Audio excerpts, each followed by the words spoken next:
सर्वांना नमस्कार. मी राहुल कर्डिले, जिल्हाधिकारी नांदेड.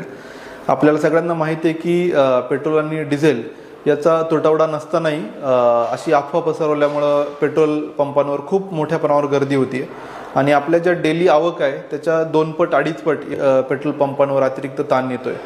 त्यामुळं साहजिकच लोकांमध्ये घबराट होते.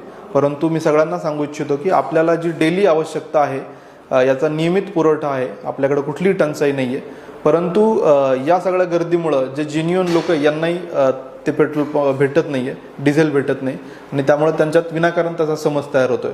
माझं सर्व नांदेडकरांना आव्हान आहे की कृपया आपण अनावश्यक पद्धतीने खरेदी करू नये. बऱ्याच ठिकाणी आपण मशागतीच्या कामांना तसा अवकाश असतानाही शेतकरी मंडळी मोठ्या प्रमाणात कॅन घेऊन या पद्धतीने पेट्रोल पंपावर येत आहेत. तर हे पण आम्ही पेट्रोल पंप चालकांना आवाहन केले की कुठल्याही वेगळी किंवा सुट्या पद्धतीने कॅनमध्ये अशी कुठलीही विक्री आपण करू नये. तर हे आवाहन केल्यानंतरही काही ठिकाणी आम्हाला असं लक्षात आलं की अजूनही ती गर्दी आहे. त्यामुळेच आम्ही आज रेशनिंगचा निर्णय घेतला आहे. ज्या आपल्या मोपेड आहेत म्हणजे गिअर विरहित दुचाकी आहे त्यांना 200 रुपये, गिअर असलेल्या गाड्यांना दुचाकींना 300 रुपये आणि 4 चाकी वाहनांना 1,500 रुपयापर्यंतच आपल्याला इंधन देता येईल असं आम्ही आज सर्व पेट्रोल पंप चालकांना ऑर्डर इश्यू करतोय.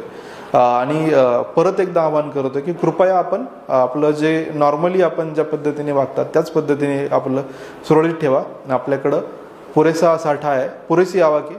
फक्त ती प्रचंड अतिरिक्त डिमांड विनाकारण निर्माण झाल्याने अशा प्रकारचं पॅनिक तयार होतंय.